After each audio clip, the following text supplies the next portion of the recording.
السلام عليكم ورحمة الله وبركاته. إن الحمد لله والصلاة والسلام على من لا نبي بعد وصلى الله تعالى على خير خلقه محمد وآله وأصحابه أجمعين. أما بعد فأعوذ بالله من الشيطان الرجيم. بسم الله الرحمن الرحيم. قال الله تعالى إنه كان غفارا وقال رسول الله صلى الله عليه وسلم وهو شهر أوله رحمة وأوسطه مغفرة وآخره عتق من النار. صدق الله العظيم وصدق رسوله النبي الكريم. বছর ঘুরে আমাদের মাঝে আবারও উপস্থিত হয়েছে রহমত, মাগফিরাত ও নাজাতের মাস রমজান। প্রিয় দর্শক শ্রোতা, পবিত্র এই মাস জুড়ে সমাজ খালের বিশেষ আয়োজন মাহে রমজান অনুষ্ঠানের সঙ্গে আছি আমি মুফতি মোহাম্মদ শহীদুল ইসলাম। আজকে আমাদের আলোচ্য বিষয় মাগফিরাতের রমজান, অর্থাৎ রমজানকে যে তিন ভাগে বিভক্ত করা হয়েছে। প্রথম ভাগ হলো রহমত, দ্বিতীয় ভাগ হচ্ছে মাগফিরাত, তৃতীয় ভাগ হচ্ছে ইতকুম মিনান নার, জাহান্নাম থেকে মুক্তি। আজকে আমরা মাগফিরাত নিয়ে আলোচনা করব। মাগফিরাত গুফরানুন থেকে, গাফারা ইয়াগফিরু থেকে মাফ করা। তার অর্থ হচ্ছে হৃদয়কে নরম করা।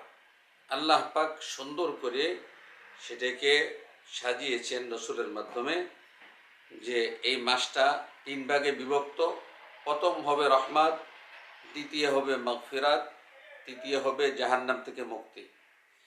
রহমত যদি কেউ অর্জন করতে পারে 10 দিন, আল্লাহ পাকের সাথে সুসম্পর্ক করতে পারে, আল্লাহ তাবারক ওয়া তাআলা তাকে মাফ করে দেবেন। অর্থাৎ রহমত এর দ্বারা ভালোবাসা সৃষ্টি করা, আল্লাহর সাথে ভালোবাসা সৃষ্টি করা। আল্লাহর সাথে যখন ভালোবাসার সৃষ্টি হয়, আর এই ভালোবাসার দাবি হচ্ছে কাউকে নির্দোষ করে দেওয়া, তাকে কাউকে মাফ করে দেওয়া। আর এই মাফ যখন হয়ে যায়, তখন আল্লাহ পাকের পক্ষ থেকে সে জাহান্নাম থেকে মুক্তি পেয়ে জান্নাতের সার্টিফিকেট পেয়ে যায়। আল্লাহ রাব্বুল আলামিন কোরআনে পাকে বলেন ইন্নাহু কানা গাফফারা। আয়াতের শুরু থেকে ফাকুল তুস্তাগফিরু রাব্বাকুম ইন্নাহু কানা গাফফারা। আল্লাহ তাআলা বলতেছেন যে তোমরা তোমার রবের কাছে ইস্তেগফার করো, তাহলে কি হবে? ইউরসিলিস সামা আলাইকুম মিদরারা ওয়া ইউমদিদকুম বিআমওয়ালি ওয়া বানিন ওয়া ইয়াজআল লাকুম জান্নাতিন ওয়া ইয়াজআল লাকুম আনহারা। এরপর আল্লাহ তাআলা বলতেছেন ইন্নাহু কানা গাফফারা। যদি তোমরা তওবা করো, ইস্তেগফার করো, তাহলে আল্লাহ তাআলা তোমাদেরকে মাফ করে দেবেন।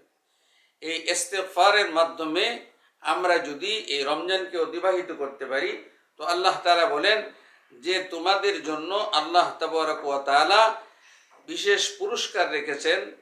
প্রথম পুরস্কার হচ্ছে আল্লাহ তাবারক ওয়া তাআলা তোমাদেরকে আলা আসমান থেকে সুষম বৃষ্টি দান করবেন। আল্লাহ তাআলা তোমাদের সম্পদে বরকত দান করবেন। আল্লাহ তাআলা তোমাদেরকে জান্নাত দিবেন। আল্লাহ তাআলা তোমাদেরকে জান্নাতে নদী নহর দিয়ে ভরপুর করে দিবেন। আল্লাহ রসুল জনাবে মুহাম্মদুর রাসূলুল্লাহ সাল্লাল্লাহু আলাইহি ওয়াসাল্লাম বলেন যে ওয়াহুয়া শাহরুন আউয়ালুহু রাহমা ওয়া আওসাতুহু মাগফিরা ওয়া আখিরুহু ইতকুম মিনান নার। রাসূলুল্লাহ সাল্লাল্লাহু আলাইহি ওয়াসাল্লাম আল্লাহর মাধ্যমে, রাসূল সাল্লাল্লাহু আলাইহি ওয়াসাল্লাম ওয়া মা ইয়ানতিকু আনিল হাওয়া ইন হুয়া ইল্লা ওয়াহয়ুন ইউহা। আল্লাহ রাব্বুল আলামিন বলেন রসুল যা বলেছেন সেটা আমার পক্ষ থেকে নির্দেশ পাওয়ার পরেই বলেছেন। রসুল নিজের পক্ষ থেকে বলে নাই। এই জন্য ওহিকে দুই ভাগ করা হয়েছে। একটা হইল ওহিয়ে মতলু, আর একটা হইল ওহিয়ে গায়রে মতলু। অর্থাৎ যেটা সরাসরি আল্লাহ পাকের পক্ষ থেকে আসছে সেটাকে বলা হয় ওহিয়ে মতলু, এটা কোরআনে কারীম। আর একটা হচ্ছে যে রসুলের কাছে আল্লাহ পাকের পক্ষ থেকে তার অর্থ, তার মর্ম এসেছে, রসুল তার জবানে সেটাকে ব্যক্ত করেছে, সেটাকে বলা হয় হাদিস। তো হাদিস শরীফে আল্লাহ রসুল বলেন যে এই মাসটাকে আল্লাহ তাআলা তিন ভাগে ভাগ করেছেন। প্রথম হলো রহমত। তার কারণ হচ্ছে রহমত মানে আল্লাহর সাথে বান্দার সাথে সম্পর্ক স্থাপন করা। যদি সম্পর্ক স্থাপন হয় এই 10 দিনে, দ্বিতীয় 10 দিন হলো আল্লাহ তাআলা শুধু বান্দাকে খুঁজে খুঁজে মাফ করতে থাকবে। তৃতীয় 10 দিন হলো আল্লাহ তাআলা বান্দাদেরকে জাহান্নাম থেকে মুক্তি দিতে থাকবে।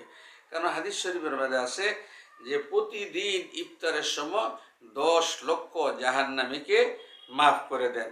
এজন্য আসুন আমরা এই মাহে রমজানকে আমলের মাধ্যমে মাহে রমজানকে উদযাপন করি, মাহে রমজানে নিজের আখলাককে পরিবর্তন করি, নিজের আচরণকে পরিবর্তন করি এবং মাহে রমজানের সমস্ত পবিত্রতা বজায় রাখার চেষ্টা করি।